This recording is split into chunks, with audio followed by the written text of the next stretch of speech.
We've got a great guest for everybody today. It is Mark Yzaguirre. He is a Houston-based lawyer, but for our purposes, Mark is just a really smart guy who likes to observe politics. He's been blogging and writing about it since the early 2010s. He came to my attention on Twitter, of all places. It's not just a cancerous place, with some really insightful takes around where he thinks the future of the conservative movement will be. I should note, Mark is a moderate Democrat, but he's a very astute observer given his Texas Houston perch, seems to really have his eye on what the future coalitions will look like, gives us a real good diagnosis of where the Democrats went wrong, why things fell apart for them during the Obama era, and where things are headed. I love talking to Mark, Marshall. I don't know about you. It's one of my favorite episodes in a long time.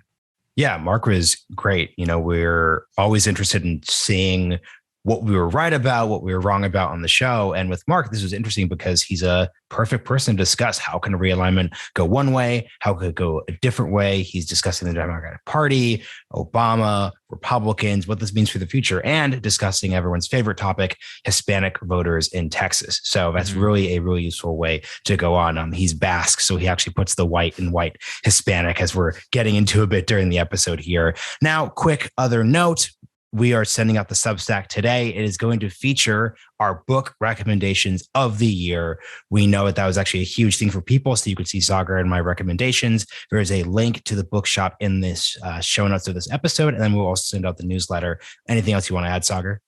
Yeah, I'm going to be moved. Just, full transparency. I'm moving in the next couple of weeks. It's a total nightmare. I don't recommend it for anybody else who is out there, but I'm going to be in and out here. I'll be back at the end of the year, but it's a scheduling nightmare for me. So Marshall's holding down the fort. So thank you, Marshall. Appreciate it. Yeah, we definitely get and feel for the emails when people say, hey, like we want the two of you guys there. And it's like, well, we want to also make sure the algorithm doesn't screw us. So we have to keep posting. And when we're getting people sending input, we will record those episodes no matter what.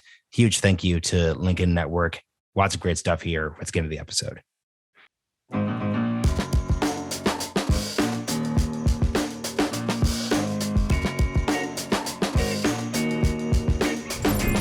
Mark Yzaguirre, welcome to the Realignment.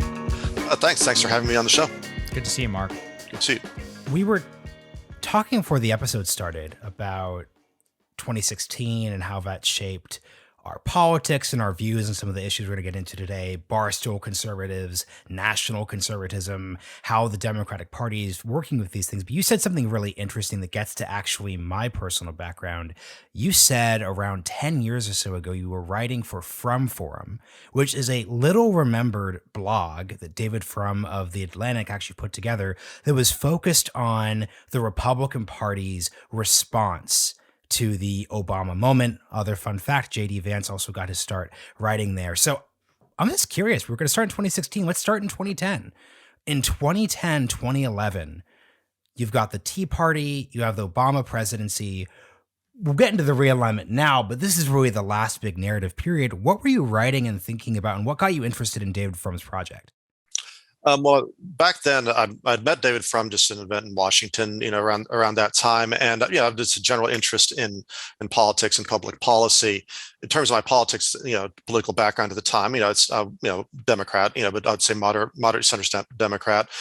Earlier in life, I was a Republican, and we don't have to get into details too much of sort of personal biography, but I had a more than passing knowledge of conservatism, libertarianism, and different political ideologies, where I wasn't I would hope not coming in from just sort of like a purely partisan viewpoint. So I just met him, and he's a very, one thing I'll say about David, he's an extremely friendly guy. I mean, I know it's, a lot of people like to kind of criticize him both on the right and the left, but he's someone who's been very open as far as when to meet people, talk to people, especially at that point when he was doing From Forum. I think part of the idea was to also get people who might have interesting ideas to talk about things. And we were just starting a conversation. We started talking about just things like the voting things in Texas. A lot of stuff that I wrote for From Forum related to things going on in Texas at the time, whether it was sort of voting trends. Also, when Rick Perry was running for president, that was a source for multiple articles that I wrote for From Forum. So, so while his general larger kind of purpose for the blog was that sort of conservatism, and and sort of in the Obama moment, and sort of trying to building I guess a new or different type of conservatism. I was certainly interested in that, but I wasn't necessarily in there for that. And he had a very broad group of people writing for him. I mean, it was you had people who were definitely on the deeply conservative Republican political activist side, to people who were definitely liberals and various stripes writing there, who just, and a lot of times it wasn't necessarily political pieces at all. It was also cultural pieces. I mean, I wrote a couple of book reviews, just sort of, and then pop culture kind of discussions. So it was a pretty broad thing. But I do think that one thing that was there, and I was very pleased to write there, was where I started kind of doing political writing, was that there was an idea of breadth, that that you weren't going to be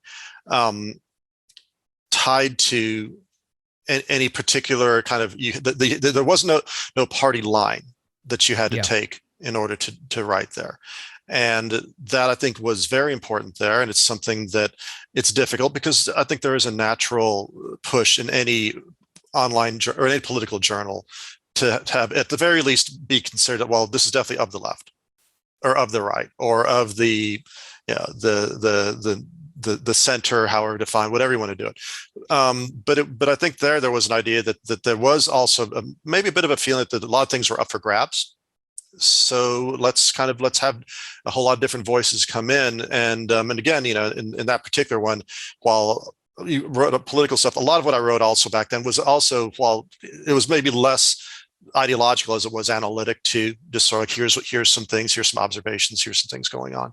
Let me explain it to people, because they probably only know David from such great works as Trumpocracy or Trumpocalypse. But once upon a time, David Frum was one of the most forward-thinking people in the American right. He wrote a book, Comeback Conservatism, I think in 2007, in which he said that the GOP should be not as interested in foreign adventurism, skeptical of the neoliberal consensus on trade, and skeptical of the neoliberal consensus on immigration. He essentially called Trumpism, if there was such a thing, almost 6-7 years, or actually no, 8 years, 9 years before Trump even emerged on the political stage. So look, for whatever he did in the Trump era, I do think it's very important that we understand that contribution to the discourse. Mark, give us a taste then of kind of your ideological analytical framework that has led to you to a point of very shared agreement. But I don't want to give the listeners a taste of that yet. So tell us a lot about how you have been analyzing politics yourself, some of the things that you were looking at back in the 2010s and more that kind of gave you the chops to bring you to the same conclusion that the three of us generally share about the outlook of where political movements are going. Well, one thing I've always tried to do is to look not only, first of all, it's just to try to be, and obviously everyone comes in with their priors. So I mean, I'm not going to sit here and claim that I'm non-biased. That's a falsity. No one is. But I would try to first of all look in terms of am I being, am I analyzing it in the way that, like, if I was trying to give, say, a status situation discussion to a client or something like that, to where basically this is just the way the world is. See the world the way as it is, not the way you want it to be. That's one thing I try to go in with anything of that sort. I also have always had an interest in looking at things beyond the mainstream. And I'm not saying like some sort of glorification of radicalism or anything of that sort. It's not that. It's more the idea that ideas come from small groups initially that become big groups, and it's just, and many of them never become big. Many of them, many small marginal groups remain small and marginal for their entire existences. Others grow and are able to capture the mainstream. And so I do think that's part of it too, is to look around and to read around. And there might be a group of people who at one point seem very fringe, but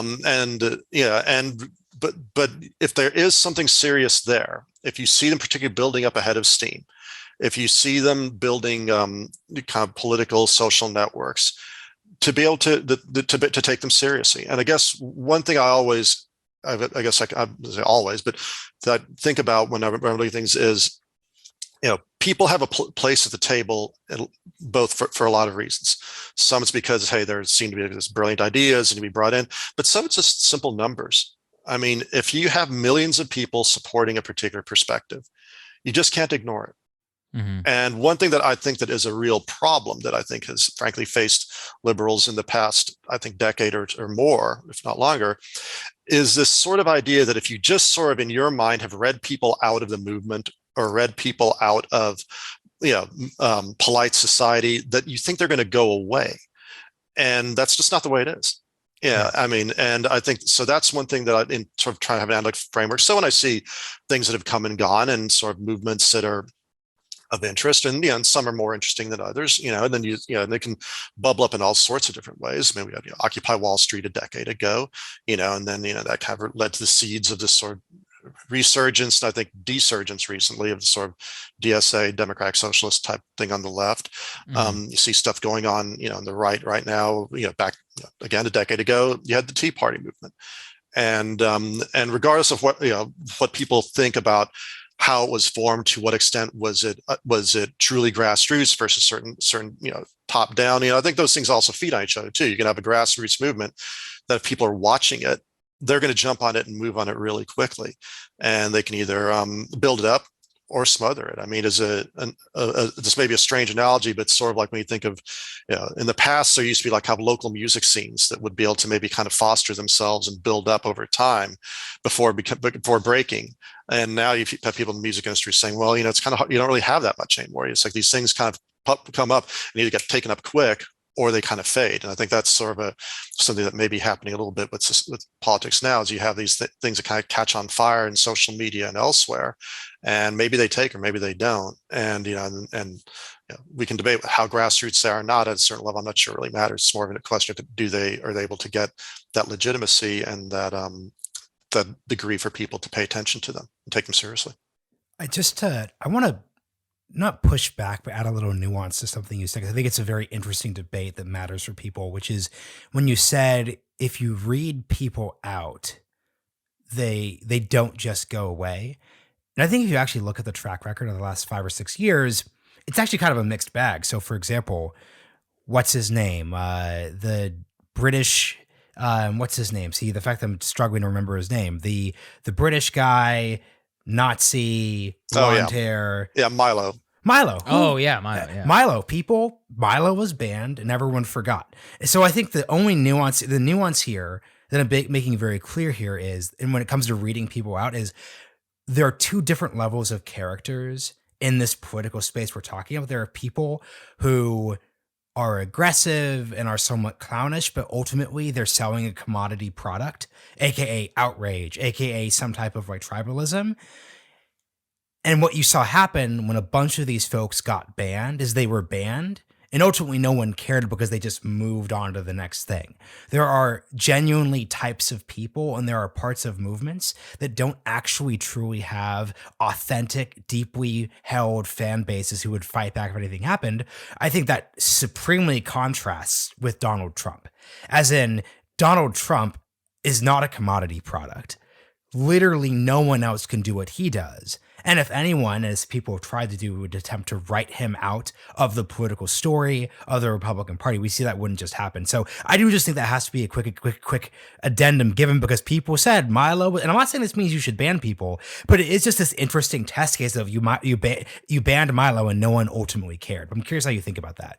Oh no, I would agree with that. When I was thinking about the place at the table, I was thinking more of the issue of sort of, when you have actual movements of big groups of people who become organized, and I mean beyond like the fan base of sort of like a type of online celebrity or something like that. I'm just thinking of if you have the say like the DSA. I mean, that's an organization that has people who get together, and some places have more influence than others. On the left, in places like where you have say religious groups that basically, you're seeing kind of the rise, say right now, how much is online, how much it is, in real life of, say, kind of integralism. If nothing else got mentioned on Succession, so I guess that counts for something. And can you explain? Let's explain it. We've made it 2.5 years without ever mentioning the word integralism I'm on sorry, I this should have podcast. done that. So can you? So yeah, you've broken the seal on that one. Could you please explain what integralism is? Well, I mean, I'm certainly not an adherent of it, or in fact, I'm very much of a critic of it. It's just basically the nobody here wants integralism, but yeah, right, just right. And I'm sure, and I don't think I'd necessarily be qualified to talk about it in any kind of real level expertise, other than from what I've seen of it online. It's a political movement that's taken some shape on the Catholic right now, that basically seeks to talk about how the state needs to be subordinated, basically temporal state subordinated to spiritual ends, and that can be as something as anodyne and kind of as sort of a good old fashioned, hey, the faith in the public square, the idea that basically there's nothing illegitimate about people saying that their political views are motivated by their religious perspectives. But generally, it's more than that. Usually, it's more this idea of, it's more kind of hard or core. No, you want either at the most extreme, some sort of confessional state, which basically undermines any concept of basic First Amendment American ideology, to this whole kind of concept of people really having this more deferential attitude towards the Roman Catholic hierarchy. And what's interesting about that is I think 99% of American Catholics have never even heard of it, and of those that have, but don't like it. But it seems to be taking off a bit on social media, and you see, and when you think of how elites can work, I mean, it seems like there's some people who work on Capitol Hill who probably are familiar with it and are influenced by it. That's right. And to me, that's what makes it of importance. It's like I go back to many of these movements that seem to be on the fringe remain so, but I also do think that if you look at history, committed minorities do change the world.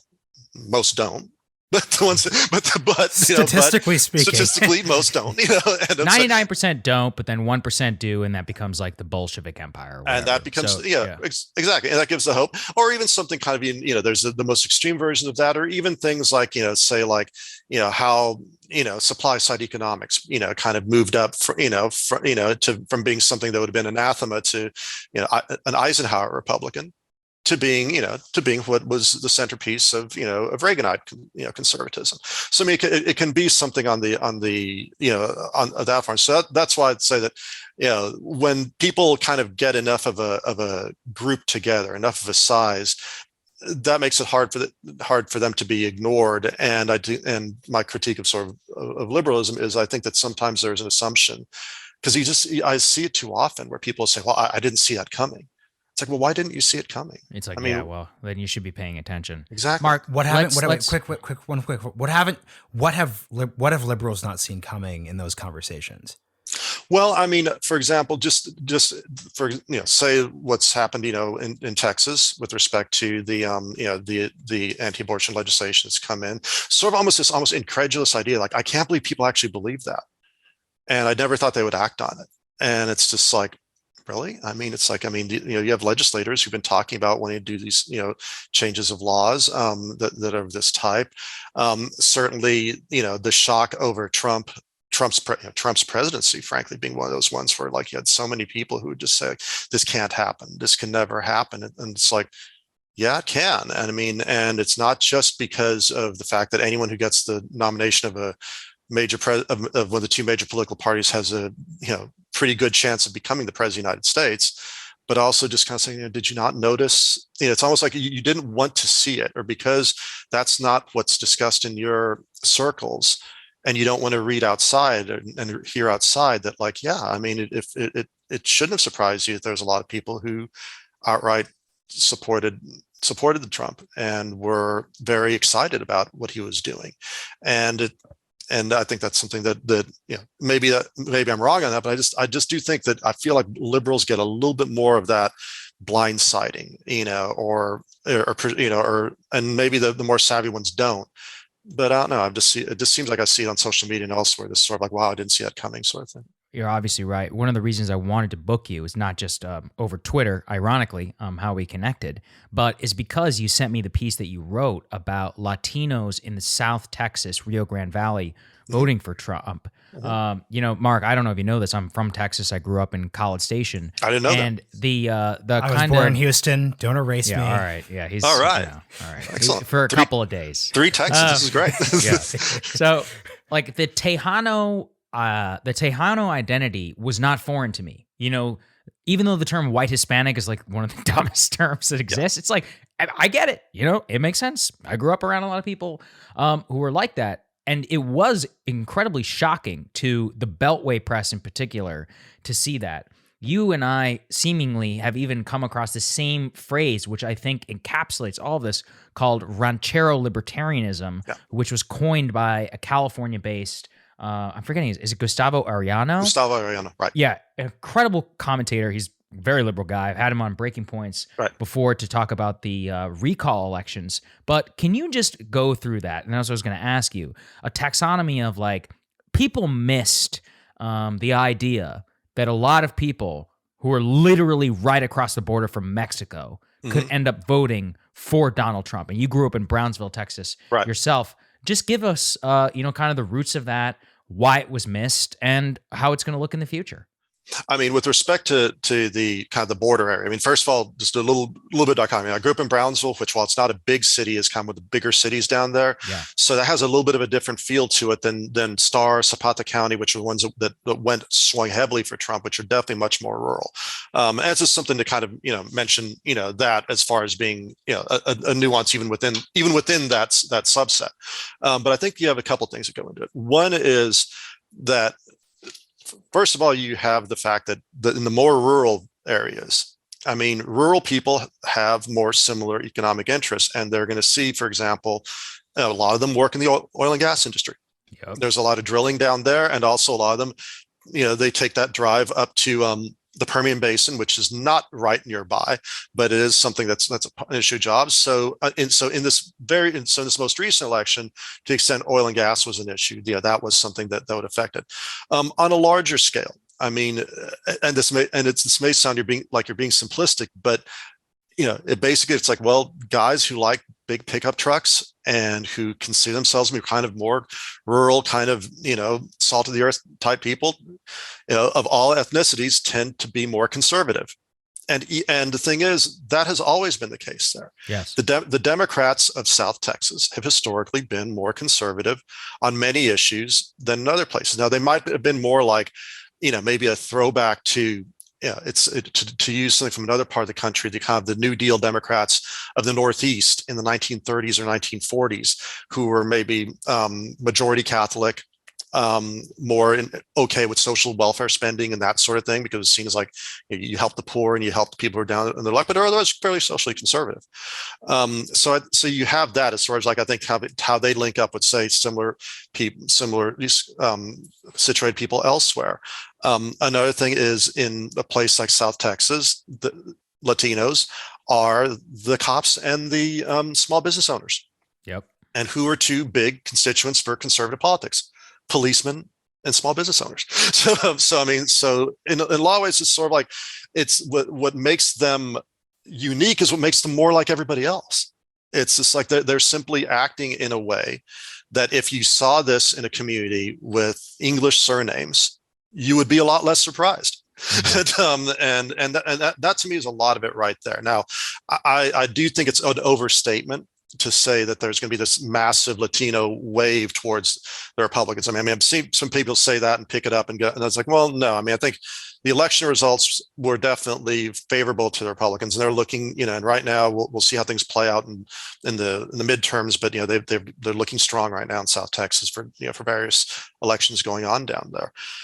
But with that, if the Republicans are able to pick up 45% of Latino vote nationally, that would be devastating to the Democrats. Yeah, that's huge, right? Yeah, exactly. You don't have to win a majority. That's right. That's exactly. That's the thing people don't get. You don't have to win a majority. You just and Texas during the George W. Bush years was the perfect, and to some degree the Perry and Abbott years now. George W. Bush got like 45% of Latino vote. And so, I mean, there's landsliding victories. Yeah. So, I mean, if you have a strong vote in the, among among in Texas, the term is Anglo, and some people might hear that their backs are like, no, that's just it's not non-pejorative term. It's a term for basically non-Hispanic whites, the people who tend to be used in Texas. If you have that, the Anglo vote basically being majority Republican, and Latino vote being plurality Republican, and then with decent entree in the African American Asian communities, you have a working majority, and certainly in Texas. If you're looking at 45%, I mean, it just alters the assumptions of what people were. And I think that's the thing. The assumptions were, 15 years ago, I read, the Emerging Democratic Majority book, which its writers have now rejected the thesis. I mean, Rui Tejeda was one of the writers of it. He now is one of the ones who's like one of the biggest warning signs right now, talking about particularly the Latino vote. And quick thing, Mark, not to interrupt, apologies, but you're being very learned, and we need to reference these things. This is a very important, it came out in 2002, John B. Judas, Roy Tejeda, what was the emerging Democratic majority? So what was this idea? Because this is actually a very important idea that basically defined the next three elections in terms of how the Democratic Party structured and planned itself. It was based on the assumption that there was going to be a new coalition, and people use the term coalition of the ascendant was something that people would use for it. And it would be a mixture of white professionals, minorities who are of all ethnicities, who are going to be not only voting heavily Democratic, but in greater numbers. Also with an assumption they're going to hold a bigger portion of the working class, white working class, Anglo working class, than they end up doing. I think that was when people talked about the Midwest kind of as a wall for the Democrats. So the idea is you're going to hold these very disparate groups together. But one of the really biggest, and how do you hold them together? I mean, there you go to the ideology issues, like, hey, progressive policies that are seen as being beneficial to all, and and basically everyone gets a piece of some beneficial subset of policies. LGBT people have more progressive policies on LGBT issues. Unions have more pro-union approach would be helpful towards the working class voters, and just a general sort of move towards what you might call collegiate social values, for kind of professionals. The problem is it's all based on the assumption of how people are going to vote. And if a big portion of the minority vote doesn't go the way that the numbers are supposed to run out, and especially if it's not only that, if it's coupled with a decline in a big portion, namely the white working class vote, then that thesis is blown away, and it's something that I think people made so many assumptions on both sides, that the conservative Republicans, I think, assumed that was going to be what was going to happen. Right. So they started double downing on some other stuff too, and that's why I think it's almost like flipping the table over, in a chess game or something. It's like, it's like if all these assumptions go, I mean, if those assumptions can actually go in the other direction too, or maybe like, hey, if Republicans can also get more minority voters, then they also alter their policies too, in terms of or at least their assumptions on what is going to be good for voter outreach, what's going to be good for bringing people to the table, and it creates a push and pull in both directions. And here's what's really fascinating, though, because I have to offer a quick defense of John Dudas and Roy Tejeda, because 2008 seemingly vindicated everything they said. Think about it. They write the book in 2002. George W. Bush wins in 2004, but you could attribute a lot of that to 9/11 and the Iraq War. 2006, Democrats come in. They sweep this really broad segment of the country. George W. Bush is completely repudiated in 2008. Obama, this literally ascendant, like black man from Hawaii who is Ivy League educated but comes from Chicago. He is the representative of the Democratic Party. So all of this narrative fits and makes a lot of sense. And I think the good way of explaining a lot of, honestly, the craziness on the Democratic Party establishment sides over the past 11 years, but then also the center-right Republican establishment is, like you said, those predictions effectively, outside of Obama's reelection in 2012, just falling away, AKA Hillary Clinton, not the most ascendant coalition. B, if you're a Republican, because this is the key thing that needs to be introduced into the story, you hear this coalition of the ascendant idea, you think, oh man, the first thing we have to do is pass immigration reform.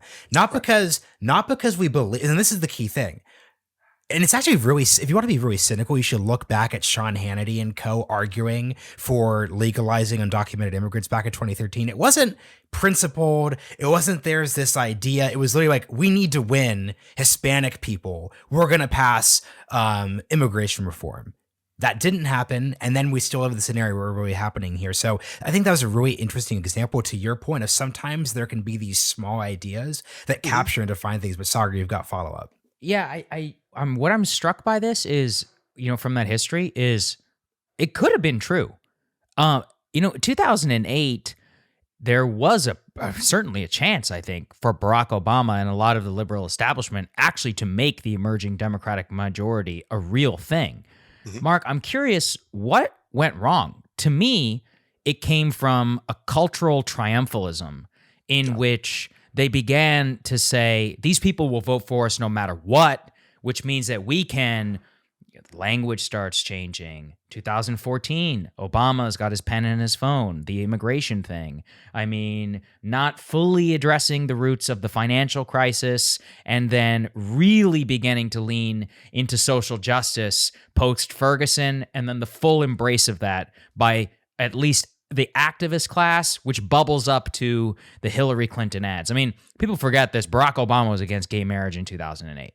Barack Obama was the same guy who said he was resentful whenever the guy who fixed his car didn't know how to speak English, and people were waving Mexican flags. That's how he won Ohio, okay? Like, you can like it or not, but that's the truth. So by abandoning that, or at the very least saying, we're not even going to try and pretend anymore, it appears that that is what sealed their fate and has led to this situation. I'm curious for your retrograde kind of view of what went wrong in the Obama years. First of all, I would agree in terms of the different aspects you mentioned, but actually I want to focus on one that you said, which is the response or lack of it to the financial crisis. Yeah, I don't think that can be overstated. The fact that no one went to jail, or no one important. And I mean, now the counter can be, well, you can't put people in jail. They didn't break the law. But, well, maybe that's part of the issue is, okay, well, there was legislation that came out but I think there was a feeling for a lot of people that this was this was a lost decade, and that that they saw their parents, if they're young people, they saw their parents go through some hellish things. I'll say here, living in Texas, we were so insulated from so much of that. And we can go into a lot of that. That's a whole other conversation. The Texas miracle of that era, how much it was oil and gas versus other things. But all I can say is Houston did not suffer much during that compared to other places that had the bottom fall out from them and took a long time to recover. In some regions in some ways never did. So you have that, where I think that that the fact that the things weren't done to a lot of people's satisfaction on that front, coupled with this triumphalism, and again, it's one of those things where and I'm 100% in on the things are good. When gay marriage was in Supreme Court. I mean, I was surprised that they did it, because I was a little more pessimistic. I do think that having kind of the support of more libertarian-minded conservatives helped a lot. Like Ted Olson, frankly, being at the Supreme Court to argue that, and it was something that I was supportive of. But I also, I guess, in my own personal views, I've always kind of thought that you have to know when to stop. And you have to know when to make people feel like, okay, our side has won, but we're not going to spike the football. I mean, there was something to be said to, back in the late 80s, early 90s, with, George H.W. Bush not making a public spectacle over the defeat of the Russians and make it feel like, yeah, you lost the Cold War, this is, we won the war, you didn't. It's like, no, let's not do that, because it will antagonize people in a way that's counterproductive. And I think that there was enough of that perceived in there, that basically that you're spiking the football. You're not knowing when to stop. You're not knowing when to let socially conservative people, who again have a place, going back to my place to table theory, they are there. There are millions of them, and they are part of the political conversation. And so you have that. I mean, and the thing is, it's they're not completely overlapping. I mean, because a lot of the dissatisfaction is some people who have very, very socially liberal views, and there's many people very socially conservative views who did all right, who weren't economically damaged. But put those two things together, and I think you have sort of the breakup of the Obama consensus that came in, and there's a lot of other things that can feed into it. I mean, how much of this was? I mean, I'll say, I went to the inauguration, and there was this electricity, this feeling of that the country's just turned a corner here. But there was, but people were not naive either. I mean, this is a little anecdote. I remember just walking away. I was in the crowd on the mall. I didn't have the one where just people show up, not the one where you have like some special tickets or anything. And I heard this, people behind me kind of talking, and he said, I remember this line, it struck me. They said, well, there's still a lot of work to do. He can't do it by himself. And that was someone in the crowd. And maybe, unfortunately, a lot of people didn't realize that and kind of thought, no, he can do it all by himself, or he should, but he shouldn't. And, or that the task certainly became a much bigger than people expected. But I think that, that when you have those things happen, you have that disappointment from a lot of people, left and right, coupled with what you're talking about, also about this feeling that for one subset of them that they're not, that the things are moving so fast, and they're being, things are being turned on them, and it ties into all the stuff we talked to now about cancel culture and stuff like that. I mean, a lot of this can be very old battles that are just being redone. I mean, I'm old enough to remember, like the online phrase goes, I'm old enough to remember back in the early 90s, the whole debate over political correctness and things like that. And, and a lot of this is very similar. I wouldn't say it's the same, because context changed. I mean, I think when there is that feeling that the people in charge, it's not really not even a Senate anymore. No, you're actually in charge. You are basically doing this, and they're not taking care of other stuff. I mean, people, I think, are willing to, I would say, tolerate or maybe even ignore a lot of other things as long as their economic needs. And I'm not trying to be just some overly materialistic kind of worldview approach to it. It's just more the idea that when you have a situation like the financial crisis and all the financial losses that people suffered, and the feeling that people felt like there wasn't enough done. I don't want to go so far as say, well, shoot, if only Obama had a bigger stimulus package. Well, I think that would have helped. I mean, I think that might have actually been part of it. But we'll leave that aside. I mean, that may be simplistic, but it's like, but at least if nothing else, the feeling that, that this crisis did not get the response that a lot of people felt it should have, I think led to a real crisis of legitimacy. And I think that I have to push back. We'll get to the right, and it's like I actually have to push back on a lot of this. And this is why I like these more casual episodes, because we can just, without fearing your publisher will scream at us afterwards. Yeah. Number one, we have the test case of going big on spending bills. It's happening right now, and Joe Biden is getting no points for this. It's kind of funny. We have this story about that's not valid. That's not a no. Wait, hey, I didn't interrupt. No, wait. Yeah. Be quiet. The point here is, at the end of the day, the notion that Obama would have done better if the stimulus package was $1 trillion versus $700 billion. I don't see how that politically makes any sense, given that the amounts are so incredibly huge here, given the fact that so much of what was in the stimulus package was broken up into different states. There's the debate over shovel-ready projects. I just don't buy the history here. And then B, there's a couple other things here. So B, the question of no one went to jail. This one's always been interesting to me, because there's two levels this operates under. I would put forth the thesis that if Obama had jailed people who worked at a Wall Street bank, it would have had not even a marginal effect on the underlying dynamic, because at the end of the day, that's a post-op punitive effect. If we're thinking about politics in the financial crisis, what mattered is that a lot of people lost their homes. And there was this like really deep, like really, like you said, outside of Texas, like really deep, like really empirical thing that people felt. And they had very little trust that Obama or any actual people could actually solve that problem. I don't see why jailing a dude in Greenwich, which happens all the time. This happened during the Obama era, not just purely for the financial crisis, but over a bunch of others. I don't see how that at all affects this. Like we had Evan Oslos on the podcast. He was a great guest, and he profiles a Wall Street hedge fund guy who after 2007 like went to jail. It wasn't literally because of the financial crisis, but he was this corrupt person who did insider trading, all these complicated things. I don't see any evidence that that political story would have translated into the actual effects. Obama passed Dodd-Frank. He didn't get any points for doing Dodd-Frank because I think in these cases, the voters who were so punishing people for these facts, they aren't looking at these exact like policy things and like taking them that literally. And then on top of that, I think this one thing that the last thing I'll really push back is I think that something that Obama and Roy and John Judas forgot was the whole idea of the enemy gets a vote.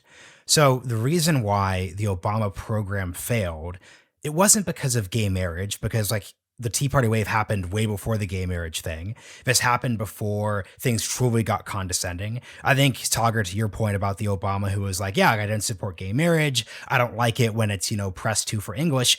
In 2010, that was still technically that Obama. I think the Democratic Party that you guys are referring to is one, and I agree with this critique. I think that's a Democratic Party that emerges in the void of Obama and as a response to Trump's election.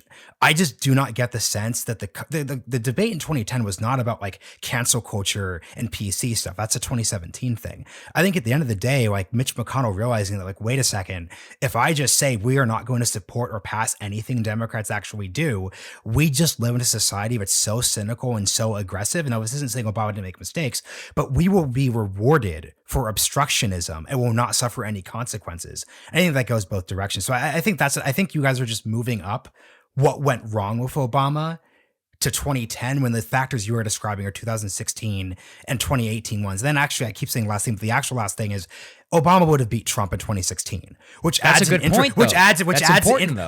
a wrinkle to the condescension and those other points. But yeah, but that's the important point. See, sorry, Mark, I'm sorry. Oh, no, go ahead. The important point is that Obama still won re-election after 2010 because he still pandered and he still embraced the 2008 social norms. And it was after re-election in 2012 that created, again, combined with Ferguson, I think those two things can't be separated. Give me evidence that the gay marriage, there was no evidence that Trump even supported gay marriage. Then what are we talking about? I'm talking specifically mostly about Black Lives Matter, about a lot of the police rhetoric, but also just around the general activist type language. I'll tell you this. I was shocked. I remember this. When Hillary's announcement, what was it, 2014, 2015? I forget, whenever. Yeah, when she had a gay couple kissing in the ad, I was like, whoa. It's not, once again, it's not about having support or not. It was about putting that at the centerpiece in the actual announcement of the ad. And I remember thinking, once again, Mark, I'm from College Station. I was like, I don't know about this. I'm like, this is something. I was like, this reads, a very certain way to a lot of people. You can call them homophobic if you want, but as Mark is saying, they exist. But on a much broader level, and this is actually gets to the spending, you actually kind of hit on this, Marshall. It's not about 700 trillion versus a trillion. As you're seeing with this bullshit Build Back Better thing, it can be 6 trillion. But if it's component parts of shit that nobody understands, then it doesn't matter. What Mark is saying and gets to the jail, and again, it's not even really about jail. It was a feeling of justice is that whenever you lose your house and another guy gets a bonus, you're like, hey, this is fucked up. Like, you just know that. You don't care necessarily about Dodd-Frank. And by the way, Dodd-Frank was a piece of shit. So there's also, a reason why that we didn't get any particular bona fides on that. But what you cared is that you see this dude making a shit ton more money while you literally cannot come back from where you were and are working, more hours for less money and less pay. That is the most basic thing. And it doesn't come down to a policy, outcome necessarily. It's not about 700 versus a trillion. This is a huge mistake the progressives make too, because it wasn't about shovel ready. It wasn't about cash for clunkers. It wasn't about any of that. It was about a basic level of fairness and justice that people felt, which doesn't translate necessarily to the legal code. It just translates to This is a violation of how I assumed the social contract was throughout the entire course of my life. So yeah, that's my general response. So what should he have done then? Sorry, Mark, we'll get you in. But Yeah. so like, what should he have done? This is the easy one. I would have scrapped all that shovel-ready bullshit. I would have put every single one of it on people's mortgages and made sure that not a single person got evicted. I would have made that pledge from the bully pulpit. I say not one American is going to lose their house. Okay, so Mark, I'll throw. Sorry, I wrote those to you, Mark, because this is interesting. But that's what the Tea Party was. Like the literal opening speech of the Tea Party is that Obama is trying to give people support for mortgages. So this is that was Rick Santelli's literal. Yes, but that wasn't what the actual Tea Party became. The Tea Party became a reaction to Obamacare and the takeover of the healthcare system. It really is not analogous, really, to the housing market whatsoever. I mean, yes, Rick Santelli, the original speech. But the speech was not about the core of the movement. Think back to hands off my Medicare. At the very core of it, it was a distrust. As you said, the enemy gets a vote. Barack Obama, these people I don't trust whatsoever, are trying to screw with my health care. That's like a visceral reaction. And let's be honest, combined with a massive cultural backlash to the first black president. Okay? There's no dishonesty here about what's happening. So go ahead, Mark. We've been debating. Oh, no. I mean, personally, I'm glad you said, because to me, it's like that cannot be. I would never say that was the majority of it, but I think that can never be ignored, because that was definitely a big part of it. Either up front or sub rosa. But I mean, I think the issue of, first the issue of sort of Dodd-Frank and things like that. Yeah, I mean, people don't go into the minutiae of legislation. Dodd-Frank, things like that now. I think it's more the feeling that, that a crisis took place, that there wasn't, the justice just wasn't served.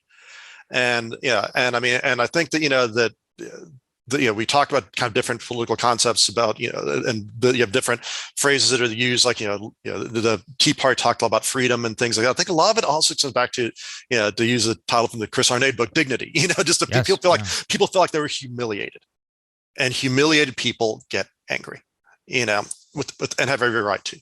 And as far as the specific kind of policy, I'm not an economic policy guy who can go into the sort of minutia, like, the shovel ready versus, I would say, just on a very visceral level, stopping mortgages from being foreclosed. I think when you look at, for example, what happened with the pandemic, and just like, Trump, one thing I'll say, Trump, I'm convinced Trump would have won re-election if he'd ignored Mitch McConnell and sent more stimulus checks out, in October, September, October. I also agree with that. It's just like that people will need to feel like what affects them directly.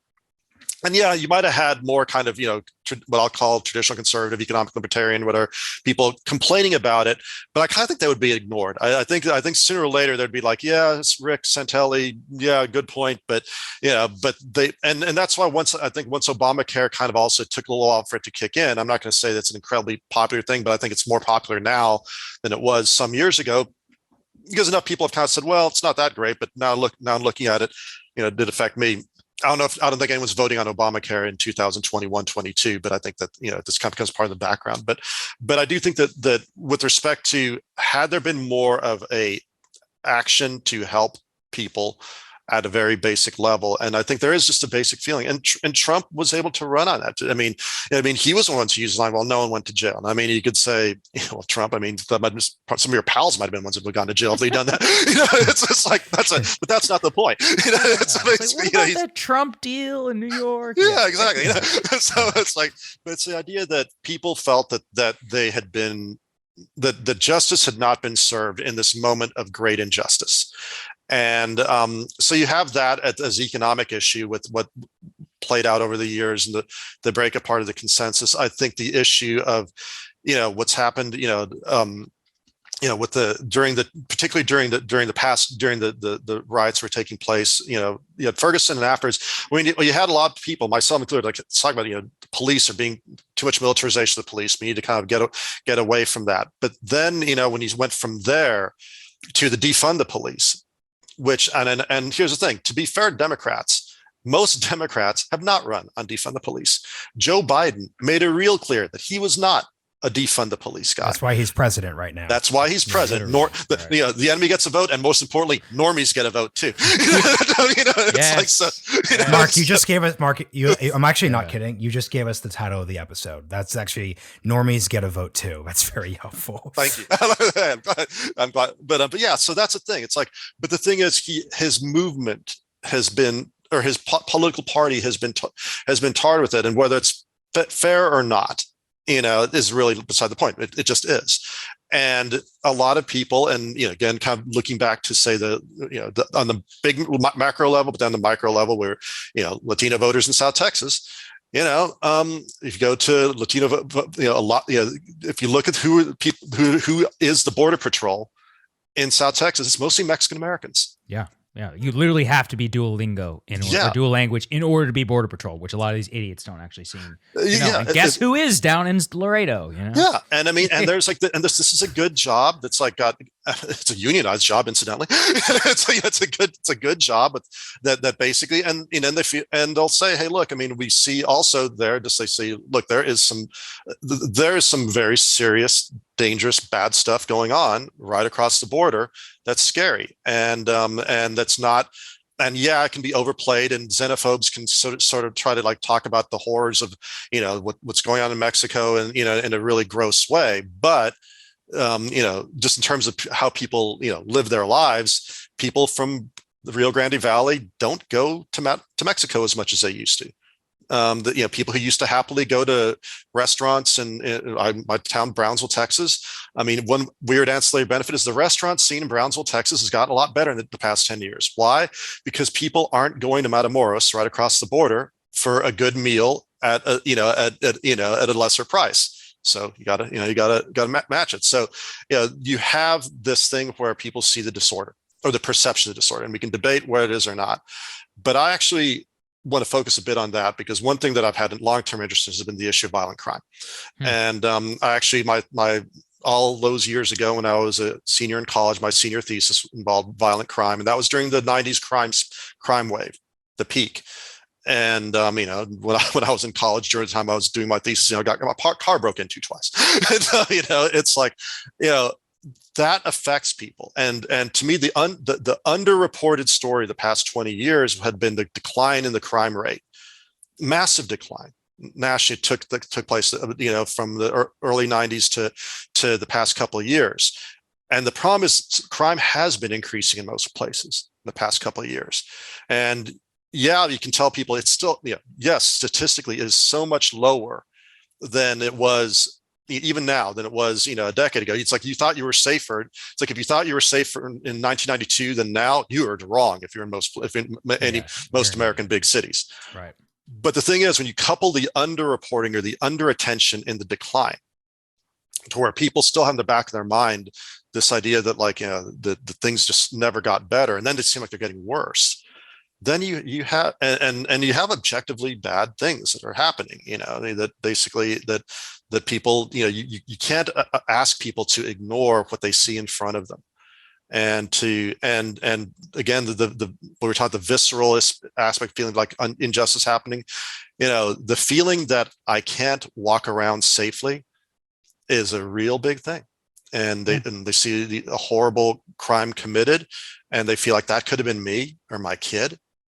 I mean, that's visceral politics that I think can, that anyone who's in power is going to face a backlash if that's happening. And right now the Democrats in power, but also if the perception is not only is it because you're in power, but because maybe some of your political allies are, if not making things worse, at least they don't seem to be doing something that's making it better.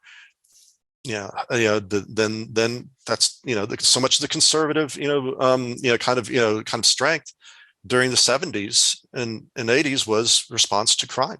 Yeah. And I mean, call it whatever it was, that there may have been aspects of it that involved racial racism, may have been aspects involved kind of lack of information on certain things, or sort of a dirty Harry mentality. Fine, but the fact is, when the crime rate was going up and the feeling that the cities were becoming unlivable, and that fed and that's something that frankly you saw that and both parties address it. The crime bill that that everyone wants to disown, of the early '90s was incredibly popular, and people want to act like this was something that was a sort of like, oh, this great historical mistake, and maybe it was on some things. I mean, in terms of how mass incarceration went or that sort of thing. I'm not going to get into that dispute, but I can just say it was a response to a very real perception of a level of disorder and violence that was no longer acceptable. And if we start falling back to that now, you're going to see the politics reflect it. And Sagar is going to pivot us to the right conservative part of the conversation in a second, but I just want to say a quick thing based on what you just said, which ties together the story of the Obama presidency Sagar was telling, which is that a good way of understanding what happened to the Democratic Party's language on crime and policing was that the timeline you just gave so eloquently, Mark, hit at exactly the wrong point. So 2014, Ferguson, we're still in this period where the crime, we're in this period where basically no one remembers how bad the 1980s and early 90s were. We haven't quite had a resurge in crime. So it's a peak moment for, okay, we overreached in the 80s and 90s. We need to revisit these things. A lot of people, left, right, and center, really did react really viscerally to like, holy shit. It's like you said, Mark, wait, why are people driving Humvees around the streets of like a Missouri city? That doesn't make any sense. So people react. You saw us on the left, you saw us on the right, on the center. But then what then happens is when you add that mix to Trump, you see a scenario where everyone, and this is the topic I'm fascinated by, which is how do elites and how do the establishment respond to these minority, I don't mean racially, but these small movements. You see the Democratic establishment, except for Joe Biden, who is just so old that he frankly doesn't care. I think this is actually a sign of him being a good politician. If you're a 50-something Democrat and you see defund the police, you're like, oh shit, like, what do I do? Like, we know that we can't talk how we did in the 80s and 90s. I saw Ferguson happen. I got elected in 2016. They don't know how to handle it. So it's just such a useful way of understanding that Obama era pivot. But Sagar, yeah, please take us to the right. Oh, this is difficult. It's funny because this is why we brought you on. It's been 54 minutes and it took us this long to get here. Mark, but since you actually are in the center left, right, we should talk about your actual background. Look, this is how you get here, right? What we just described is the journey to now. We have Donald Trump, who wins in 2016. This show, myself, Marshall, many people said, whoa, this is a big realignment, a validation specifically of economic populism, that this was as much an economic phenomenon as was cultural. At least that's what I thought. Then 2020 happens. So we have 4 years where Trump basically governs like a cartoonish version of whatever Mitt Romney would have done back in 2012. Passes the tax bill, probably the most business-friendly administration there was.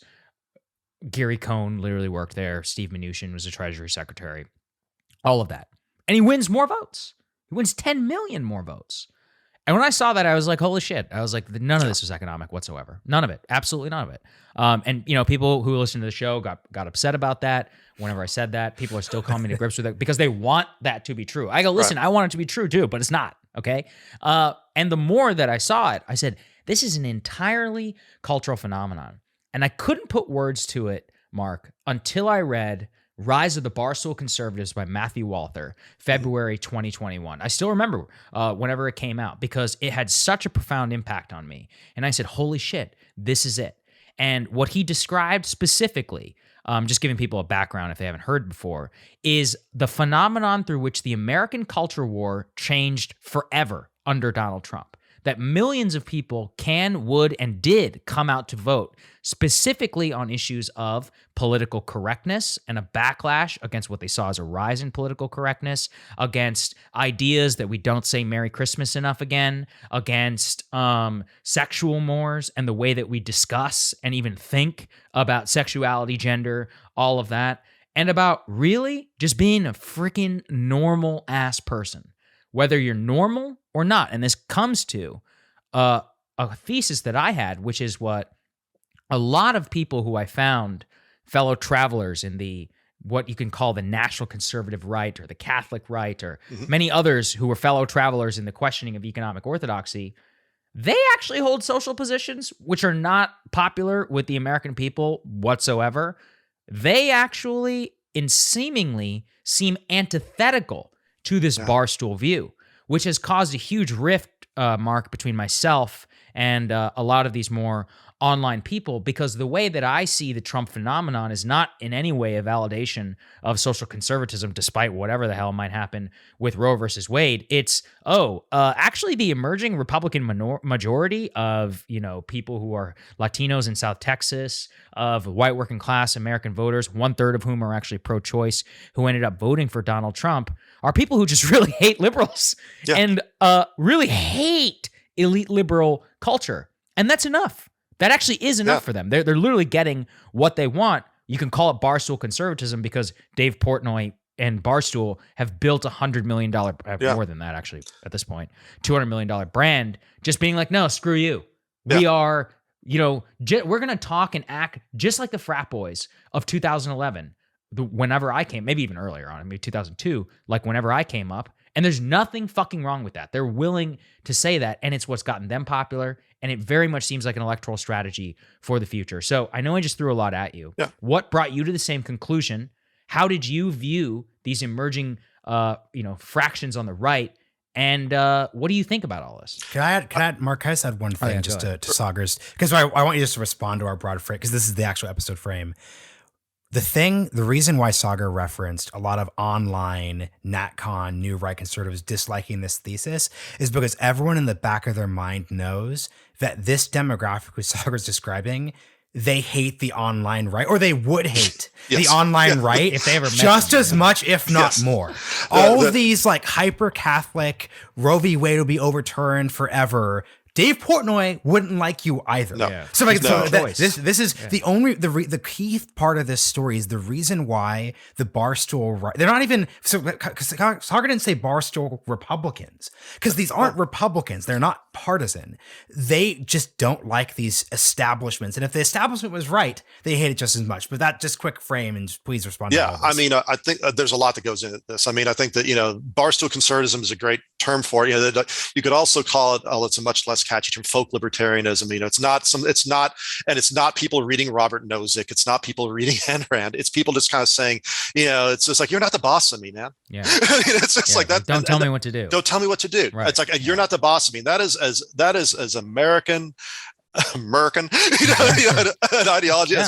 Just sort of like, you're not the boss of me. It's like, it's the front, and it can go into, if you want to intellectualize, it's the frontier mythos, whatever. But it's just this idea that I should be able to run my own business as I want, and as long as I'm not doing something egregiously terrible. I mean, because that's the thing. I'm sure if you ask the average Barstool conservative, should a company be able to dump toxic waste in the river? Well, no. Things like that. Mark, quick, but, we're low on time here, so I have to interrupt to get what's most valuable out of you. Yeah. What is the difference between folk libertarianism and DC libertarianism? Because something that we always, sorry, this, we always get this in the Q&A for both of our shows. Yeah. Whenever we dump on libertarianism, people who often are folk libertarians say, what's your beef? I don't get it. So what's the difference you're hinting at? I think that with DC or kind of that's sort of libertarianism. It really is just more as kind of purely kind of a consistency for its own sake, as far as a minimalist state. If you want to be really use the term minarchism, things like that. Just sort of this night watchman state that a lot of people who are conservative libertarians say, I'm not necessarily wanting that. I just want to be left alone more. They might take a position that that is a little nuanced, like saying, I believe that we should have lower taxes and things like that, but we shouldn't have free trade with countries that might actually mean that's lead to lower jobs here, because my and it actually is not an intellectually weak conception. It's more like, hey, look, I mean, there are real fundamental problems with trade with countries that have restrictive policies of themselves. How is that a level playing field? Are you, if you're going to create this idea of a limited, a limitation, it's like, how big does that bubble go out? Should it just stop at your borders, as an example, that's, I mean, there's some issues with that. I think that also a lot of folk libertarians are socially conservative in a way that, that from my experience, from what people I've known in these various kind of universes, both in Texas and in elsewhere, it tends to be more of a socially liberal group, or at least, and libertine. Libertine. Yeah. It's like basically just like they just don't care about such issues as being something they want to fight about.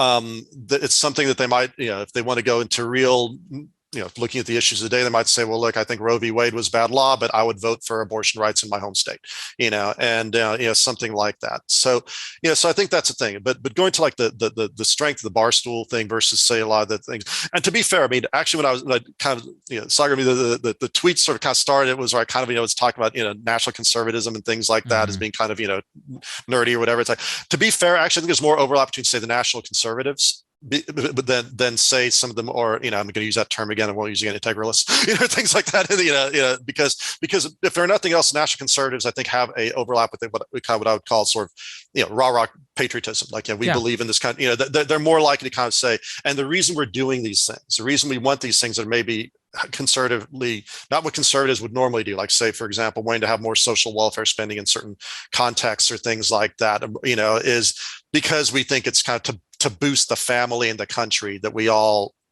care about, so I think that's there. But yeah, I think that the barstool conservatives are, I mean, it's not an accident that college football games is where you start having, a lot of the chants about Biden coming. Yeah, in. let's go, Brandon. Right. Exactly. That's where it started. Literally. Exactly. Yeah. It's like that's the crowd that's into it. And like, and so it's like, yeah, it's men and women who like college football and who like, to kind of, go to barbecues and do things like that. And like, and this, and an approach that basically alienates that culturally, that basically seems like you're being kind of weird, is just not going to work. It's not going to feed into that. And I mean, and it's like, and again, it's like that. I think that's where we're going to have, you will stay on the fringe if you basically start telling people, look, there's too much, religious people are being pushed around. Let people just do what they want in their own churches. Okay. I think that's something that barstool conservatives would really like, if they would say,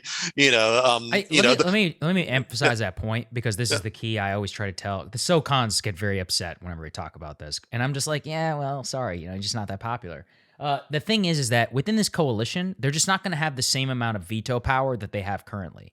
Under a barstool conservative vision, people will be like, look, frankly, I think you're a weirdo for homeschooling your kids, but go for it. It's exactly one of those things where it's like, I wouldn't want to hang out with you. Like, fine, I guess, but we're not going to like come and enforce a racial equity audit or whatever on your homeschool thing. If you want to do it, fine. It's a free country.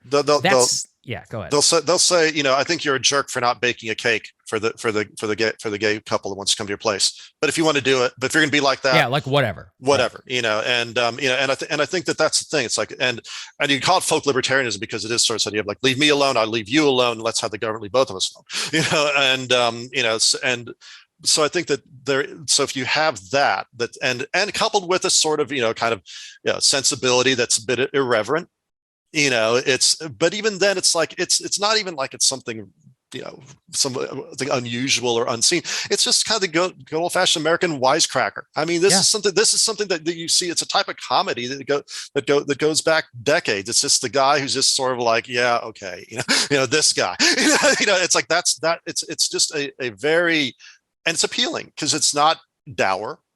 It's often ties into people who are also like very willing to kind of go to their jobs and do well, and not, they're not here to kind of, launch a critique of this system.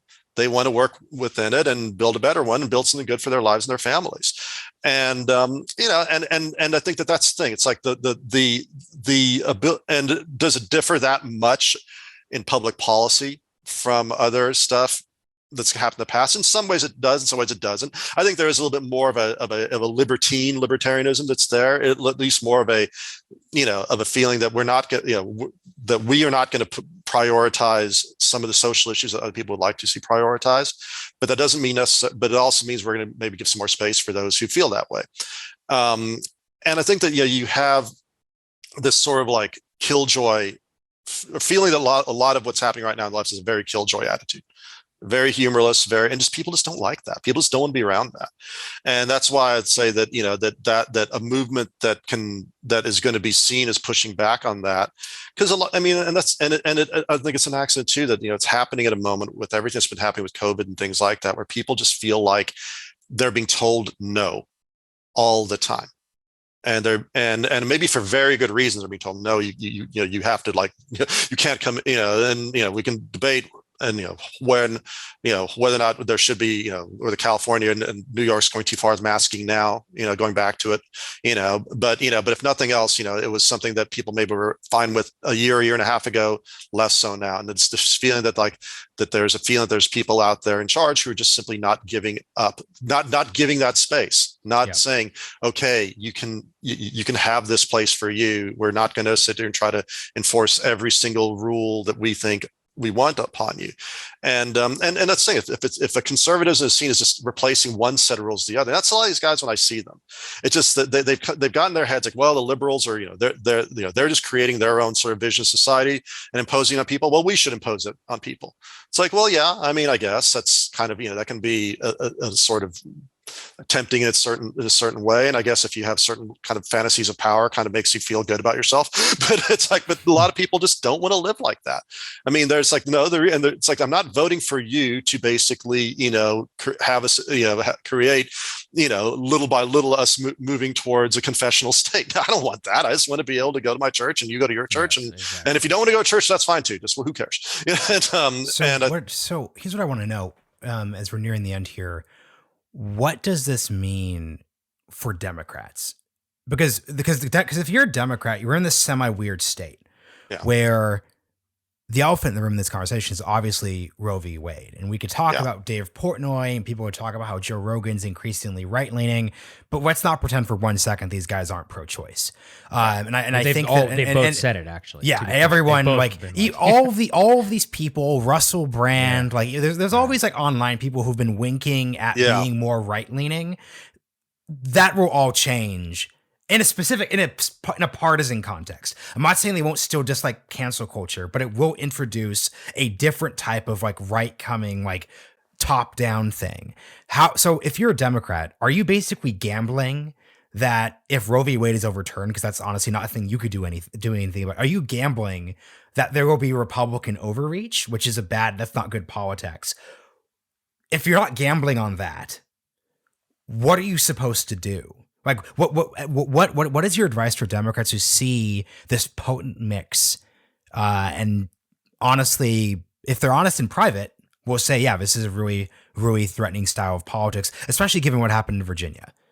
I think that they're going to have to. First of all, if Roe v. Wade is overturned, then you talked about a moment, how the show originally called the realignment thing. There will be a realignment then. I think that's going to, so too. That blows up fundamental assumptions we've had for 50 years of politics in terms of, a certain amount of free votes on maybe Republican leaning people who are pro-choice, and frankly, pro-life people who might have voted Democratic. I could, this is a little bit of a side, but I could see Roe v. Wade lead to a much more horrible polarization. I could also see it lead to a resurgence of pro-choice Republicans and pro-life Democrats in various parts of the country, where it becomes a state issue. Then the door is open to all sorts of different political compromises and political kind of machinations that are come from that once you basically put it in the political process. Wait, do you still think there are state issues? Because this is where this gets difficult.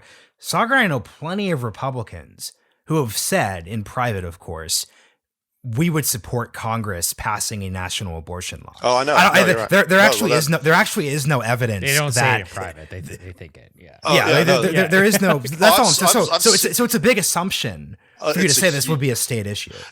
You're right. You're absolutely right. And I've seen definitely once people online, it's includes the type that we've been talking about, saying, "Oh no, next step now is the law." It's like, yeah, but you push that, then you're going to have the national becomes a national issue in a different way, and also, I mean, to the extent you're going to, if it is kept more at the state level, you're just going to have various regional coalitions and things like that come together in a different way. Either way, I would say the overturning it, Roe v. Wade is going to be if that happens, and I think there's a very high chance it will. Yeah. It is going to be a thunderbolt that's going to go in directions that I don't think anyone's really quite able to predict well. Now, going back to your question about how's the Democrats respond to this, I think that they're going to have to allow there to be real dissent on this and have Democrats who are going to be very critical of this. I mean, if, it's not saying that one's going to dominate the other per se, but if you're going to have a situation where if you, I hate the term woke culture because it's just such a badly way to describe, but if you have to where that becomes something that's that becomes dominant in a way that you can't dissent. Why is that bad? It just, to me, it just seems like I don't know. It just seems like it's a way that maybe idiosyncratic. To me, it's just it's a phrase. It doesn't necessarily tell me what you're what you're fighting against or fighting for. But at this point, it's in the lexicon. It's in the lexicon. So that's why I used it. So that's why. But let me give you an example of someone who's like kind of did a pushback. I think it's like, guys, you need to like let your local Democrats, particularly local Democrats of particular ethnicities. I'm forgetting his name right now, but a congressman out of, I believe, Arizona. Ruben Gallego. Yes. I was like, he's gonna say it. Yes. Yeah. He's gonna run and challenge Kirsten Sinema, actually. So that'll be interesting. Yeah. I mean, and him just saying, please don't use the term Latinx anymore. And it's because most Hispanics don't like that term. Or if they don't like it, maybe they don't like it. They just don't use it. And it's just seen by a lot of people as being just something that's being pushed on them. And I think that that's the thing. It's just like, to the extent you have people like him who are going to stand up and say, no. And that doesn't, that might, and again, it may have to be in a sort of a little bit live and let live thing, saying that may work for you in your, in your wherever you are, if you're basically running from your student government race in blue state, that may be the way to do it. Exactly, but I think that you're going to have to let local Democrats be Democrats, and and even though you're right that these issues, the push and pull of national politics makes it hard to be local. Let me pause you there, Mark, because this is the part of the question. Do they have any control? Because here's the thing, I don't actually think any national Democrats outside of like Elizabeth Warren ever used Latinx. But you know what the problem is? Latinx is used by academia, the highest echelons of cultural power, Hollywood, Amazon, Walmart. That's not necessarily a Democratic constituency. Like, you can't vote for that. That's not right. Ruben Gallego can't call the CEO. Yeah, right. Small D. Yeah. Ruben Gallego can't call Jeff Bezos and be like, stop using Latinx in Amazon hiring materials. But part of the reaction to Trump or for Trump is being like, man, I just can't escape this shit wherever I go, which, by the way, I totally get. So go ahead. No, that's you're right. That's they're not going to respond in the way that you can, like constituent services with a politician. The only thing I can think about that is if you have enough opinion leaders who basically are willing to say that and are willing to be able to kind of challenge it, that sooner or later you go back to the issue of legitimacy. It's just sort of like, it's, and it cuts both ways. I mean, it's something, like we're talking like Latinos become, if they become a bigger Republican constituency, it's hard for you to say you're acting on behalf of or in favor of, or you're criticizing someone for being anti a particular group when large parts of that group are vocally disagreeing with you, and I mean, you can say, well, they're being false consciousness or whatever, which is a term I really, really hate, but it's just like, if 40% of Latinos are saying, are voting Republican, it's hard to say that it's going to make it harder for people to say that the Republican Party is inherently anti-Latino. If large amounts of people who are Democratic, progressive otherwise, are saying, no, enough, this is just not working, it's hard for me to see that as being ignored, especially when a lot of them, say like in the business community, are doing it just because someone told them that was the right thing to do to seem like you're being enlightened. Right. I mean, a lot of this does come down to people just kind of wanting to seem like feel like they're doing the right thing. If I say this, I don't understand this, and I actually had a personal situation where, like, I kind of like, I'm Spanish surname, Latino, and someone's turned like, and they didn't know about the I said, a lot of Latinos really don't like that term, and it's like, and there's this pupil, and they didn't know, and it was like, and they were just trying to be like, they thought they were being, doing the right thing and using the most current terminology. And that's the thing. I think that, and it's not to get a debate on the propriety of that term. I mean, frankly, if the majority of Latinos then say that like the term, then they have the place at the table. You're getting to why this debate actually matters, though, because this debate matters because it's a statement about what politics is. And this is in Ruben Gallego, we're citing him because he's had some actually really good tweet threads where he said, the issue is not literally that some people say Latin X. That is not literally the problem. That isn't literally why Democrats. Like, I would bet there are not more than 5 kind of weird Latino voters in Texas who said, you know what, Latinx, I'm voting for Trump. Yeah, exactly. No. As Gallego put it, I need to cite him because these are his words. It's symbolic of how divorced you are from the community. That you think this is the way this happens. To your point, if you go around saying Latinx, well, you have not spoken to a frankly, like, college-educated, successful, not representative Hispanic person. You think it is normal to say the word Latinx. Then they have to build on your point, Sagar, real quick, because we actually do have to cut here in a second. There is kind of a small D response, and that small D response is the 2020 and honestly the 2021 elections. For example, Ruben Gallego didn't put out his initial tweet thread on Latinx until after the polling on Trump doing better with Republicans came out. I have it on good authority that he'd been concerned about this for a long time, but because he's actually a talented politician. You know when you could not do a tweet storm about Latinx? June 2020. Summer, June right. 2020. That is so and guess what? I think if Biden had completely destroyed Trump, then I don't think he would have put out the threat to the same degree.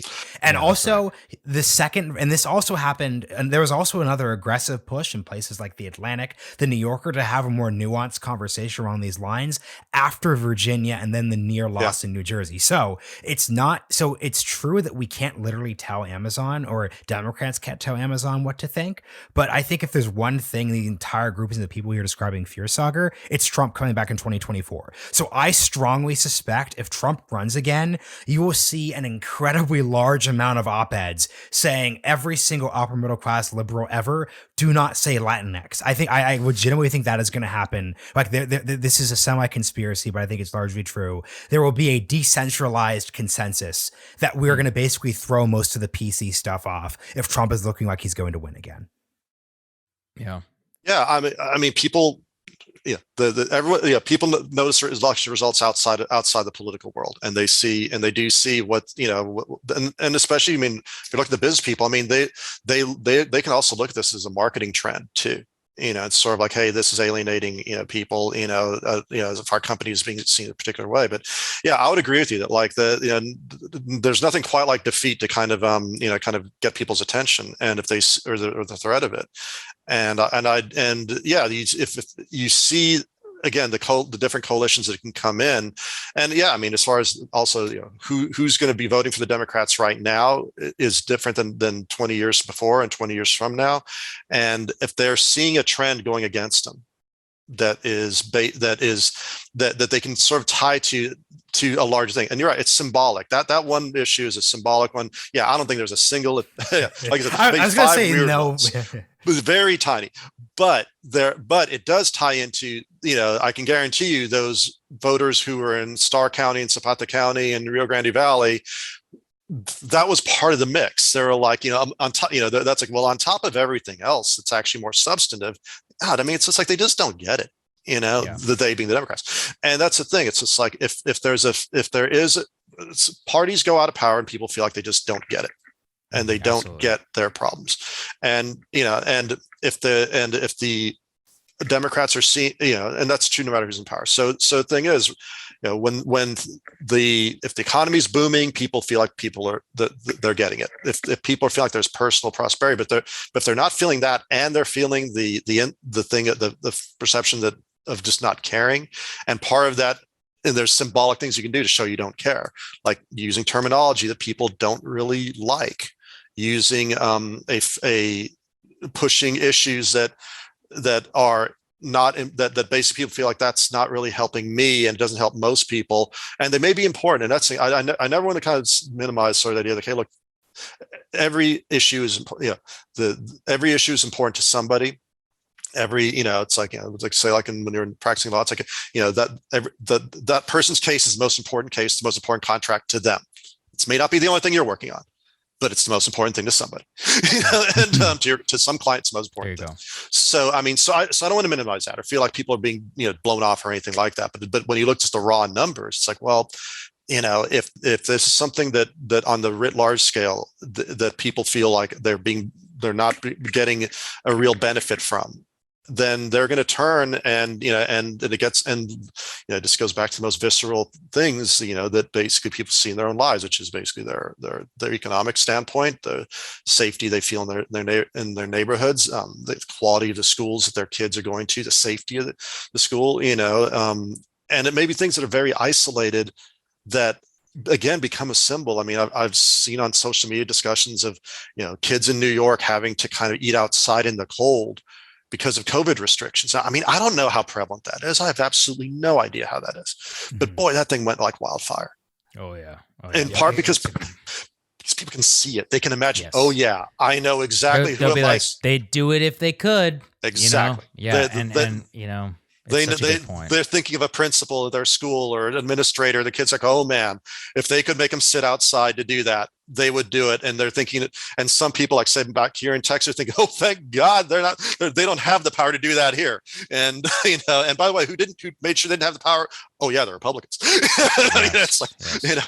Don't minimize that. And that's my warning to the Democrats, my fellow Democrats. It's funny. I mean, there was an online poll that was going around on Twitter recently, and I took it, and it actually put me as ambivalent right. So maybe it's not, I'm not the best. Yeah, but in Texas, that still makes you a moderate Democrat. That's exactly right. So it's just like the extent to which people just are responding in a real visceral manner, particularly. Also we talked so much about minorities and being key to the Obama coalition. It was also young people. Yeah. And if young people are feeling like, and I just have a gut feeling when I see just, again, who's at the football games, these are young people who are the students who basically are now feeling like they've had years of their lives diminished. And maybe they say, and then a lot of them say, it was okay because I had a grandma that needed to be protected or things like that. But there's going to be that moment where it's going to feel like I had a good chunk of my teenage years taken away from me. And I'm never going to forget that. That's well said. Mark, unfortunately, we got to cut it here, man. We went longer than we normally do just because I love talking to you so much. We're going to have you back. I'd love to be back on. This is great. I had a really great absolutely.